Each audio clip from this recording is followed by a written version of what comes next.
Bismillahirrahmanirrahim. Assalamu alaikum students. I'm your instructor. This is our third lecture, additional lecture series. So let's find out what we have. Students, in the previous lectures, we have go through sentence and its types, phrases, clauses, which are actually functional basis of language. Basis of language in use. That clear? We have go through this lecture use of dictionary or thesaurus, which will help to read unfamiliar words. Today, what we have to do next? So students, today we have to discuss a SLO, a topic from the competency of writing. So what we have to discuss today? Today we will discuss the competency of writing and the SLO of paragraph writing. क्या आप में से कोई ऐसा बच्चा है जिसने कभी पैराग्राफ लिखा हो 120 वर्ड्स का या 100 वर्ड्स का या 80 वर्ड्स का कोई पैराग्राफ खुद से लिखा हो? हाथ खड़ा करो जी। खुद से सोच के, याद करके नहीं ji. From online is there anybody जिसने कोई, लेट्स सपोज कोई एक जनरल टॉपिक है, ठीक है, आपने उस पर याद नहीं किया, खुद से सोचा और सोच के लिखा, ठीक है? कोई ऐसा एक बच्चा बस, बाकी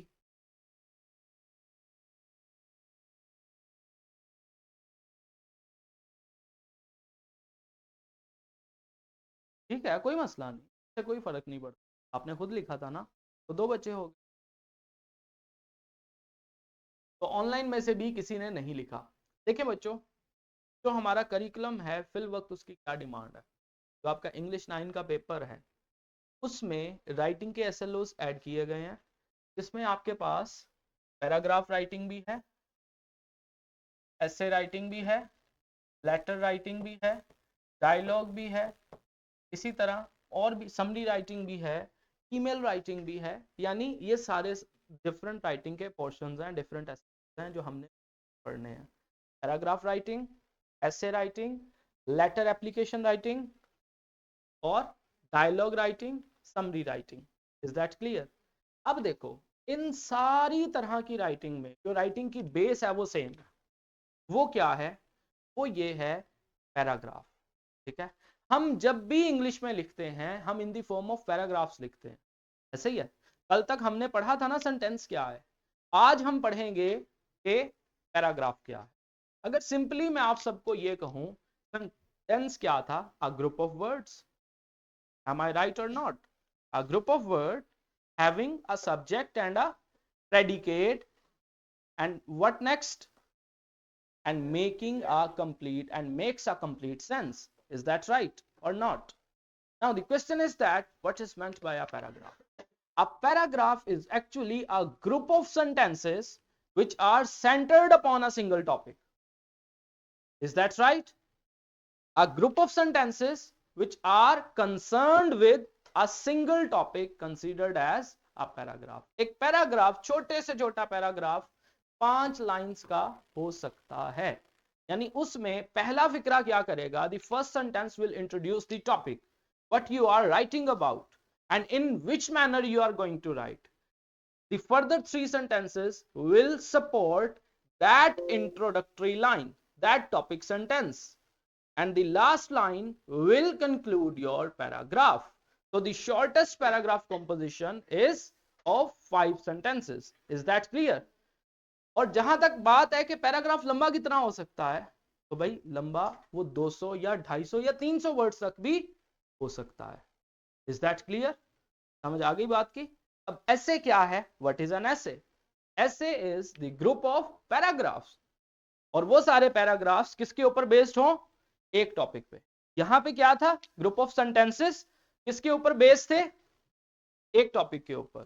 वो क्या बन गए? पैराग्राफ। और ऐसे क्या है? Group of paragraphs which are concerned with a single topic. Is that right? Yes students. इसी तरह देखो, लेटर है, उसमें क्या है?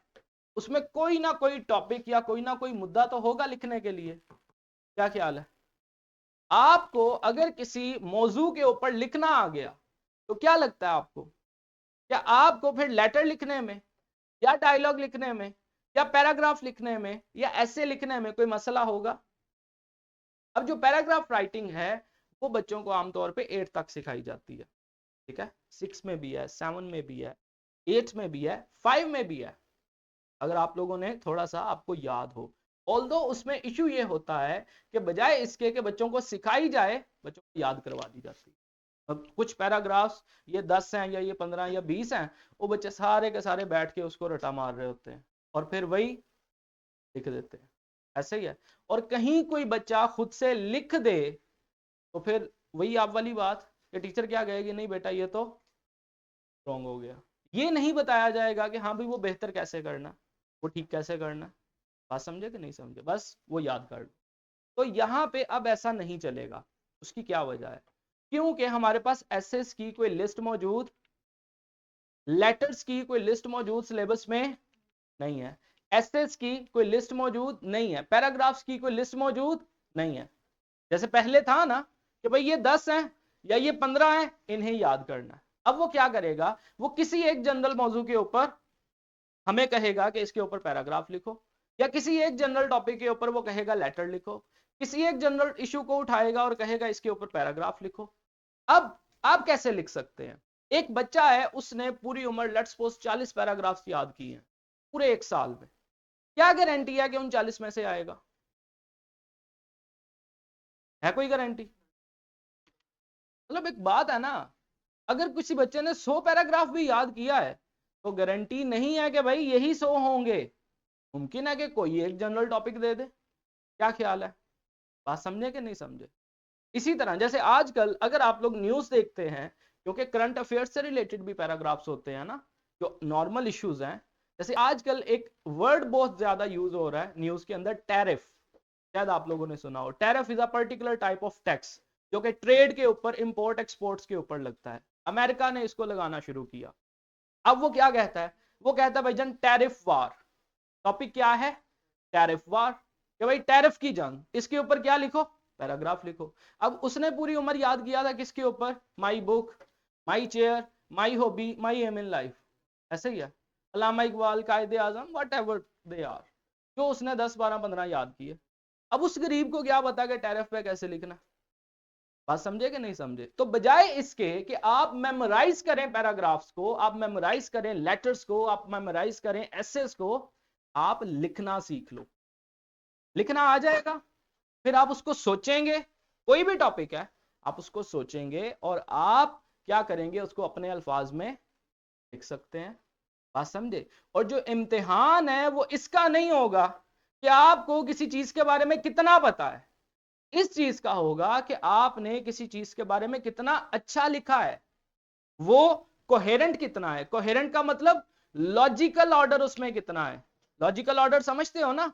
यानी आपने उसमें एक बात की, फिर आपने उसको दूसरी बात से जोड़ा, आर्ग्यूमेंटेशन के जरिए, मंतक के जरिए, ठीक है। मतलब आपने ये नहीं कहा कि it is a camera, I am Adil, the book is very fine. क्या ये तीन फिक्रों का आपस में कोई रब्त बना?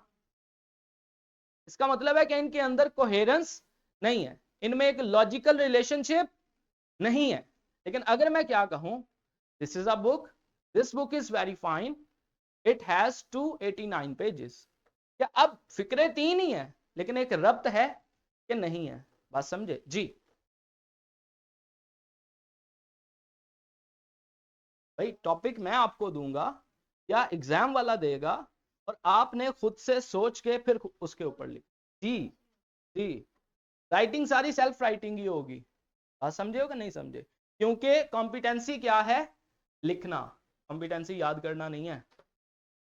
बात समझे कि नहीं समझे? Writing letters, writing paragraphs, not memorising letters और मेमोराइजिंग पैराग्राफ। रट्टा नहीं मारना उनका। बात समझे हो? क्यों? ऐसी कोई टॉपिक्स की लिस्ट भी नहीं है ना। अब बात समझ आई कि नहीं?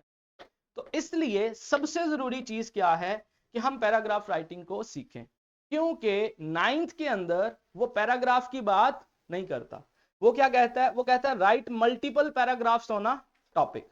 अब मल्टीपल पैराग्राफ्स का क्या मतलब है? यानी एक ही टॉपिक के ऊपर एक से ज्यादा पैराग्राफ्स लिखना। बात समझ आई कि नहीं आई? अब एक ही टॉपिक के ऊपर अगर आप एक से ज्यादा पैराग्राफ्स लिख रहे हैं तो उसको हम क्या कहते हैं? सही है ना? You are writing 4 to 5 paragraphs on a single topic, तो वो क्या बनता है? ये बनता है। बात समझ आई क्या नहीं आई?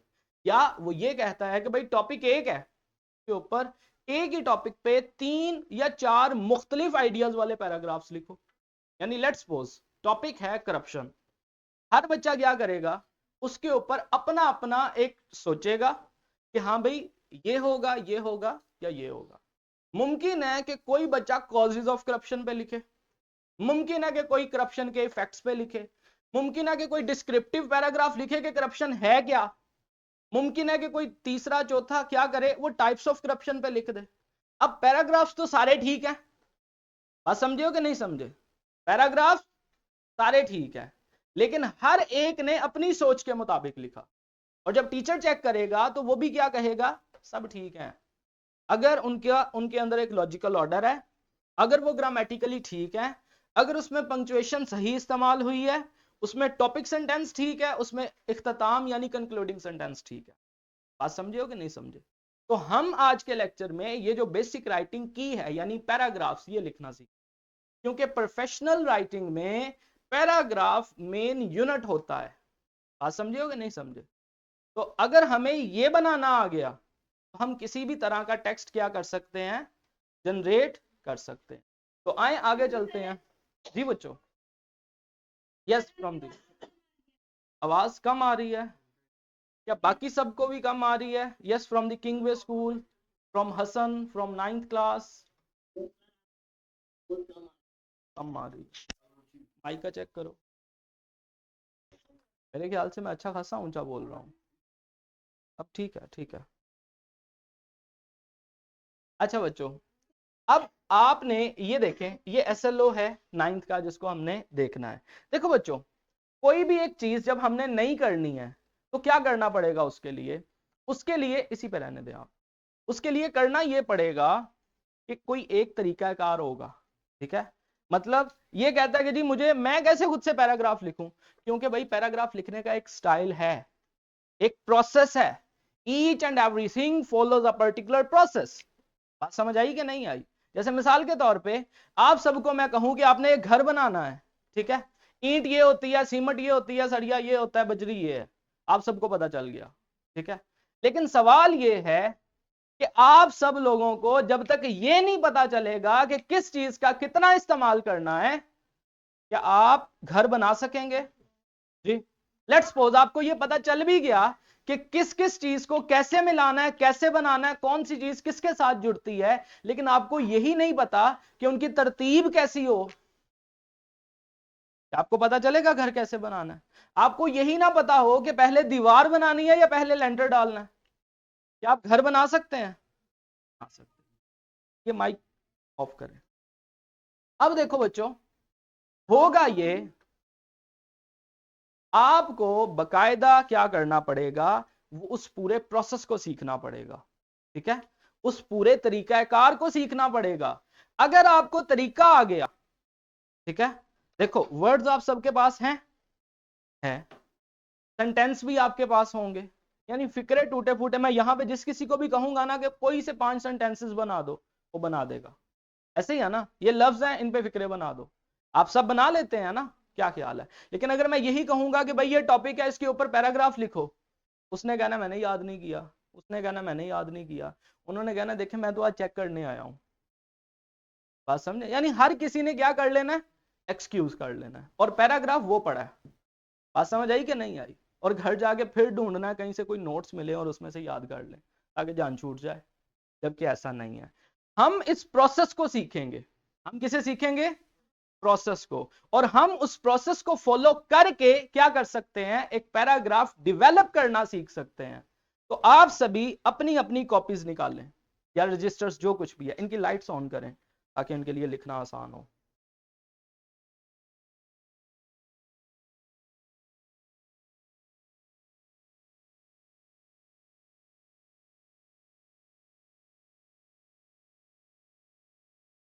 ये भी जला दो। सबको नजर आ रहा है? मतलब विजिबिलिटी ठीक है ना? लाइट्स ठीक है? ठीक है।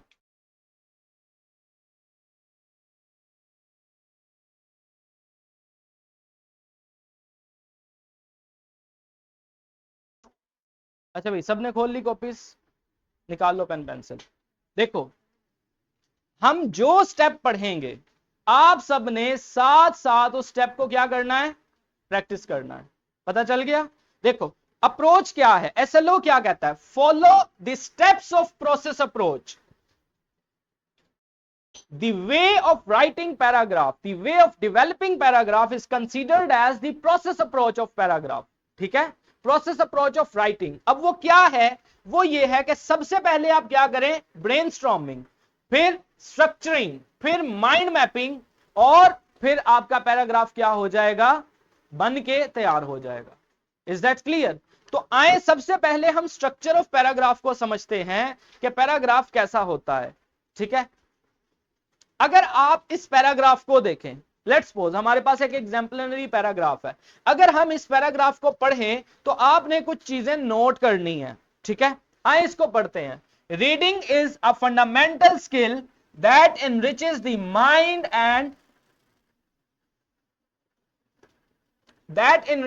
Mind and broadens perspectives. Is that clear? यानी पढ़ना क्या है, बोलो, एक ऐसा अमल है, एक ऐसा स्किल है जो आपके दिमाग को रोशन करता है, आपकी अकल को बढ़ाता है, यानी सादा लफ्जों में। अब आगे क्या है, it allows individuals to gain knowledge, improve their vocabulary and enhance critical thinking skills. अब उसने पहले दावा किया कि रीडिंग एक बुनियादी स्किल है, हुनर है, जो किसको बढ़ाता है, जो आपके दिमाग को एनरिच करता है और आपके पर्सपेक्टिव को, यानी नुक्ता नजर को ब्रॉड करता है, बड़ा करता है। उससे अगले फिक्रे में उसने क्या बोला, उसने ये कहा कि इसके जरिए आप इल्म हासिल कर सकते हैं, आप नए वर्ड सीख सकते हैं, और आप अपनी क्रिटिकल थिंकिंग स्किल्स, यानी सोचने की तख्लीकी सोच को क्या कर सकते हैं, बढ़ा सकते हैं। अब देखें, पहले उसने एक क्या बनाया, स्टांस बनाया, दावा किया कि भाईजान रीडिंग क्या करता है। Is that clear? और अगली ही बात में उसने यह बताया कि रीडिंग हमारे होराइजन को ब्रॉड करता है और माइंड को स्ट्रेंथन करता है। कैसे? इस तरह से कि जब हम पढ़ते हैं हमारी वोकैबुलरी में इजाफा होगा, जब हम पढ़ेंगे हम नया नॉलेज गेन करेंगे, जब हम पढ़ेंगे हमारी तख्लीकी सोच बढ़ेगी। ऐसे ही है। इस लाइन ने क्या किया, क्या ये उस पॉइंट को सपोर्ट करती है, क्या उसके मुताबिक है, क्या इनमें एक रब्त है? जी, दे आर लॉजिकली अलाइन और नॉट? जी बच्चों, लॉजिकली जुड़ी है ना आपस में, क्या ख्याल है? अगली लाइन देख लेते हैं। Books introduce readers to different cultures, ideas and emotions, fostering empathy and understanding. यानी किताबें क्या करती हैं, आपको मुख्तलिफ कल्चर्स, मुख्तलिफ मुआशरों, मुख्तलिफ जज्बात और मुख्तलिफ चीजों के साथ शनासा करती हैं, आपको इंट्रोड्यूस करवाती हैं, जिससे क्या होगा, अगर आपको बहुत ज्यादा मुआशरों का, बहुत ज्यादा जज्बात का, बहुत ज्यादा सोचों का पता होगा, कि आपका दिमाग बढ़ेगा कि नहीं बढ़ेगा, बढ़ेगा ना। तो ये लाइन भी क्या उसको सपोर्ट कर रही है कि नहीं कर रही? इसी तरह एडिशनली, और ये सारी की सारी बातें, और लास्ट पे वो कहां पे आ गया, in conclusion, reading is a valuable habit that contributes to personal growth and intellectual development, making it an essential part of everyday life. यानी उसने इख्तिताम क्या किया कि भाई मेरे मुताबिक तो जो पढ़ना है वो एक इंतहाई वैल्यूएबल आदत है, जो कि आपको रूटीन में आपको डेवलप करने के लिए या आपकी जिंदगी के लिए बहुत जरूरी है। बात समझे कि नहीं समझे? अब बच्चों देखें, ये पैराग्राफ का एक स्ट्रक्चर है, ठीक है, एक एग्जाम्पल है। सबसे पहले उसने एक क्या बनाया, क्लेम बनाया। सबसे पहले उसने क्या बनाया, एक claim. He makes a stance, and what was that stance, कि reading do two things, what they are, firstly that enrich our mind, and secondly broadens our perspective. Is that right? Then he writes some sentences which follows that claim, which follows that stance, which supports that stance. क्या नहीं support करता उसे? ये सारी बातें उसी बात को साबित करती हैं ना, कि हाँ भाई इस तरह से ये हमारे दिमाग को बढ़ाता है, या इस तरह से पढ़ना क्या करता है, हमारे पर्सपेक्टिव को ब्रॉड करता है। बात समझ आ गई कि नहीं आई? और आखिर पे उसने क्या कर दिया, अपनी बात को मुकम्मल कर दिया, इख्तिताम दे दिया, यानी खत्म कर दिया कि भाईजान ये एक इंतहाई जरूरी चीज है। Is that clear? अब देखो इसमें सोचना क्या है, इसमें सोचना यह है कि ये जो लाइन जिसमें उसने स्टांस बनाया, क्लेम बनाया, यानी टॉपिक था रीडिंग, टॉपिक क्या था? रीडिंग। अब रीडिंग के ऊपर क्या लगता है, ये जिस एक तरह से लिखा गया था, क्या इसके अलावा किसी तरह से नहीं लिखा जा सकता? लिखा जा सकता है। समझे हो बात के नहीं समझे? मुमकिन है कि ये रीडिंग के ऊपर और तरीके से लिखे, वो जो पीछे बैठा है वो किसी और तरीके से लिखे, बाकी डिफरेंट तरीके से लिखे। बात समझे आप क्या नहीं समझे? लेकिन यहां पे जिस तरीके से लिखा गया, क्या आपको नहीं लगता that's a particular way of writing on the reading? क्या ख्याल है? उसने एक खास सोच के मुताबिक, एक खास समझ के मुताबिक रीडिंग के ऊपर लिखा। तो जब भी आपको कोई टॉपिक दिया जाता है, क्योंकि टॉपिक बहुत ब्रॉड होता है, बहुत बड़ा होता है, आपको नहीं लगता रीडिंग एक बहुत बड़ा टॉपिक है? क्या ख्याल है? इसके ऊपर कितना कुछ लिखा जा सकता है, types of reading, strategies of reading, purposes of reading. क्या ख्याल है? समझे आप बात क्या नहीं समझे? कितनी तरह से लिखा जा सकता है, लेकिन उसने एक अंदाज चूज किया। तो और जिस फिक्रे में उसने वो स्टांस बनाया, वो क्लेम बनाया कि भाई मैं रीडिंग के ऊपर इस एंगल से लिखने वाला हूं, उस फिक्रे को हम क्या बोलेंगे? Topic sentence. Because this sentence is clarifying the topic, this sentence is presenting the topic, this sentence is presenting the author stance about the topic, कि वो जो लिखने वाला है वो इस टॉपिक को किस तरह से ले रहा है, किस तरह से सोच रहा है, प्रिसीव कर रहा है, और किस तरह से इसके ऊपर लिखेगा। यही बातें बताई ना, यानी टॉपिक के ऊपर कैसा लिखेगा, कितना लिखेगा और क्या लिखेगा। पता चल गया आप सबको? तो इस फिक्रे को हमने क्या बोल दिया? बोलो, टॉपिक सेंटेंस। अब बाकी सारे के सारे फिक्रे जो उसी स्टांस को क्या कर रहे हैं? सपोर्ट कर रहे हैं। कोई उसके लिए एग्जाम्पल ला रहा है, कोई लॉजिकल आर्ग्यूमेंटेशन है। बात समझे कि नहीं समझे? यानी वो सारी बातें उसके उस स्टांस को क्या कर रही हैं? साबित कर रही हैं। बात समझ आई कि नहीं आई? तो इस वजह से ये सारे क्या हैं? Supporting sentences. सपोर्टिंग सेंटेंसेस का काम क्या होता है कि वो एक पैराग्राफ के अंदर जो टॉपिक सेंटेंस होता है उसको सपोर्ट करते हैं, उसको स्ट्रेंथन करते हैं, उस टॉपिक सेंटेंस में जो क्लेम किया जाता है उसको उसके ऊपर एक मोहर शब्द करने का काम करते हैं। बात समझ आ गई कि नहीं आई? और लास्ट सेंटेंस जिसमें क्या किया जाता है, जिसमें बात को मुकम्मल कर दिया जाता है कि भाई बस ऐसे ही होता है, ठीक है, और ये बात जो थी वो ठीक थी, एक डिक्लेरेटिव मैनर में जो आपका स्टांस था आप उसको रिक्लेम करते हैं। बात समझ आई कि नहीं आई? वो क्या है? Concluding sentence. बात समझे कि नहीं समझे? एक पैराग्राफ में सिर्फ 3 तरह के फिक्रे होंगे। टॉपिक सेंटेंस जो आपके आइडिया को पेश करेगा कि आप एक टॉपिक के ऊपर किस अंदाज से लिखने वाले हैं। सपोर्टिंग सेंटेंसेस जो उस आइडिया को सपोर्ट करेंगे, उस स्टांस को, उस क्लेम को सपोर्ट करेंगे। ठीक हो गया? और कंक्लूडिंग सेंटेंस जो आपके उसी क्लेम, उसी आइडिया को रिप्रेजेंट करेगा, किस मैनर में? डिक्लेरेटिव मैनर में, क्योंकि अब आप प्रूव कर चुके हैं। बात समझ आई कि नहीं आई? चौथा, किसी तरह का कोई फिक्रा पैराग्राफ में हम नहीं लिखते। बात समझ आ गई कि नहीं आई? अब दूसरे नंबर पे, एक पैराग्राफ में सिर्फ एक ही आइडिया होना चाहिए। One paragraph has to be consist upon a single topic sentence. बात समझ आई कि नहीं आई जी? अब देखो, अगर आप उसमें 2 आइडियाज पेश करोगे, यानी एक उसने ये कह दिया कि reading is a fundamental skill, ठीक है, लेकिन साथ ही एक और आइडिया जहन में आया, now a day reading is a outdated thing, listening to the podcast and watching movies is a better way to gain the knowledge. क्या आपको नहीं लगता कि ये तो आइडिया ही बिल्कुल डिफरेंट है? क्या ख्याल है? डिफरेंट आइडिया, उसके लिए डिफरेंट सपोर्टिंग डिटेल्स चाहिए, उसके लिए डिफरेंट सपोर्टिंग सेंटेंसेस चाहिए। बात समझे आप क्या नहीं समझे? तो फिर क्या होगा? वो पैराग्राफ ही अलग बन जाएगा। बात समझ आई आपको कि नहीं आई? इज दैट क्लियर जी बच्चों? तो इसलिए एक पैराग्राफ में कितने टॉपिक सेंटेंस होने चाहिए? सिर्फ एक। ठीक है, तो टॉपिक सेंटेंस क्या होता है, सपोर्टिंग सेंटेंस क्या होते हैं, क्या आपको पता चल गया?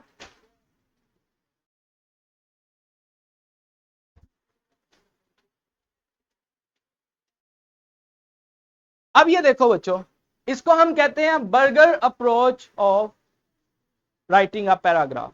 आप में से किसी ने बर्गर खाया कभी? किस किस ने नहीं खाया कभी? है कोई ऐसा? तो बस एक बच्चा, उसने कभी नहीं खाया। चलें आपको खिला देंगे बर्गर। अच्छा अब देखें, जैसे ये एक बर्गर है ना, इसके ऊपर एक टॉप बन है और एक नीचे वाला बन है, ठीक है। ये जो टॉप बन है ये एक तरह से क्या है, टॉपिक सेंटेंस, यानी इससे पैराग्राफ शुरू होगा। इसमें पैराग्राफ किस बारे में होगा, कैसा होगा, इसका आइडिया दिया जाएगा। अब जो दरमियान में जितनी सॉसेज हैं, पैटी है, सैलड है, कुछ भी है, वो सारी सपोर्टिंग डिटेल्स हैं। बात समझ आई कि नहीं आई? पैराग्राफ में फिलिंग हमेशा किसकी होगी, सपोर्टिंग डिटेल्स की होगी, और एंड पे दोबारा से कंक्लूडिंग सेंटेंस लोअर बन का काम करेगा। बात समझ आई कि नहीं आई जी? ये क्या है, कलरफुल वोकैबुलरी का मतलब है कि आप अच्छे अच्छे अल्फाज इस्तेमाल करेंगे ना, उसमें अच्छे अल्फाज इस्तेमाल करेंगे तो लिखा जाएगा ना। क्या ख्याल है, बात समझे आप? इसी तरह ये इनकी डेफिनेशंस भी लिखी हैं। The first sentence of the paragraph, it introduce the main idea और the point that paragraph will discuss. Is that clear? यानी ये वाजे करेगा उस मेन आइडिया को, उस मेन पॉइंट को जिसको आप पैराग्राफ में डिस्कस करने वाले हैं। इज दैट क्लियर जी? गर्ल्स आप भी जरा थोड़ा नोट कर लें, ये आपस में लड़ रहे हैं, इनका ख्याल करो। अच्छा, सपोर्टिंग सेंटेंसेस क्या हैं? These sentences provide details, examples और explanations that support the topic. यानी सपोर्टिंग सेंटेंसेस के अंदर क्या हो सकता है, उसमें किसी भी तरह की कोई तफसील या किसी भी तरह का कोई आर्ग्यूमेंट या किसी भी तरह की कोई एग्जांपल्स हो सकती हैं जो किसको सपोर्ट करेंगी, बोलो? टॉपिक सेंटेंस को, ठीक है। इसीलिए तो इन्हें सपोर्टिंग सेंटेंसेस कहते हैं। और lastly concluding sentence, this is the last sentence of the paragraph, it wraps up the paragraph by summarising the main idea. यानी वही मेन आइडिया जो आपने वहां पेश किया था उसको आपने यहां पे रिप्रेजेंट कर दिया एक डिक्लेरेटिव मैनर में, तो क्या बन गया, बोलो? Concluding sentence. अब मुझे यह बताओ कि आप सबको ये पार्ट्स ऑफ पैराग्राफ समझ आए कि नहीं आए? तो आप सब लोगों ने अभी के अभी एक पैराग्राफ लिखना है, दे रहा हूं ना, निकालो कॉपीज।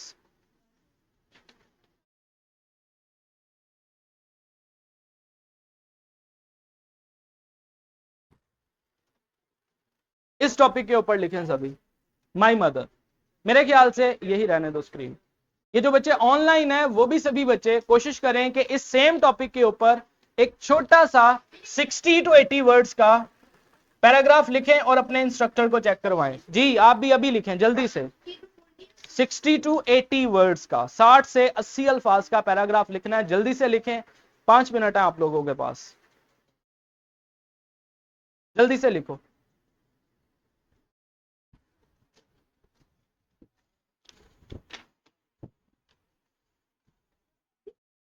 नहीं पुत्र, 2-4 साल बाद। अभी लिखो, और कब लिखना? लिखो लिखो लिखो, जल्दी से लिखो। आपके पास कोई सही नोटबुक नहीं है? चलें लिखें, कल से लेके आइएगा। कुछ भी नहीं है, पेन नहीं है? किसी के पास एक्स्ट्रा पेन है? एक्स्ट्रा पेन नहीं है किसी के पास? ये मुझे दो, ये लो, लिखें। दोनों के पास ही नहीं है, माशाल्लाह बहुत अच्छे। जुमीत एक्स्ट्रा पेन है? एक्स्ट्रा पेन लाओ, ये बच्चे को दो, लिखे है, दे दो फिर, ठीक है, मिल गया। ये लो। बच्चों लैंग्वेज यूज करने से आती है, जितना आप इसको यूज करोगे और जितना अपनी सोचों का इस्तेमाल करोगे ये उतनी ज्यादा आएगी। लिखो, इस टॉपिक के ऊपर तो आता ही है आपको, मतलब माई मदर जनरल टॉपिक है, क्या ख्याल है? हाँ जी लिखें।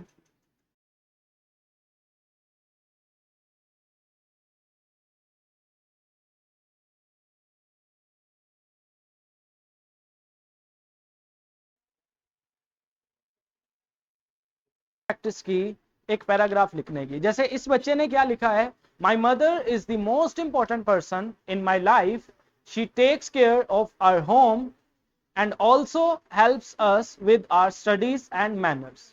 She always thinks about our needs and teaches us to be honest, kind and hardworking.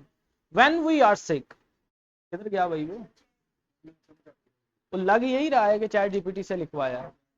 अब देखो मेरे बच्चों, आप सब लोगों ने जब भी एक पैराग्राफ लिखना होता है, सबसे पहले आप ये सोचेंगे कि उस टॉपिक के बारे में आपने क्या और कैसे लिखना है।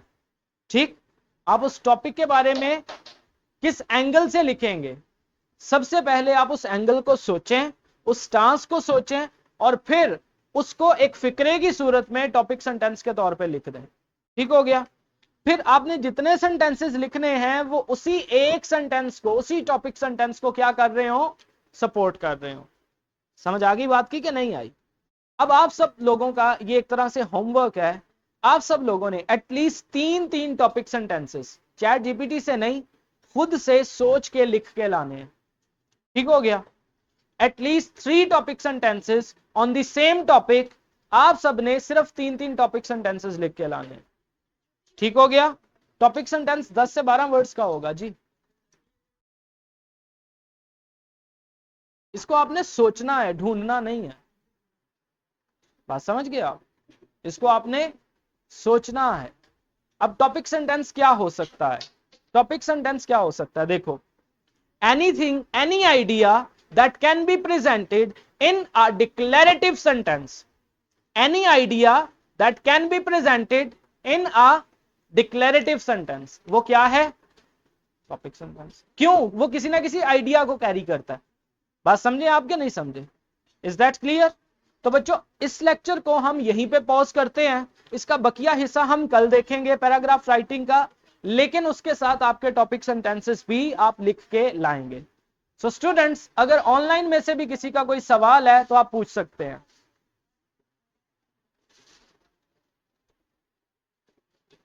Yes, from the Hasan, is there any question? ये हसन को व्हाट्सएप नंबर दें तो ये वहां पे शेयर कर दे। बेटा आप मुझे शेयर कर दीजिएगा, मैं इसको देख के आपको कमेंट्स दे दूंगा। So students, thank you very much. Allah.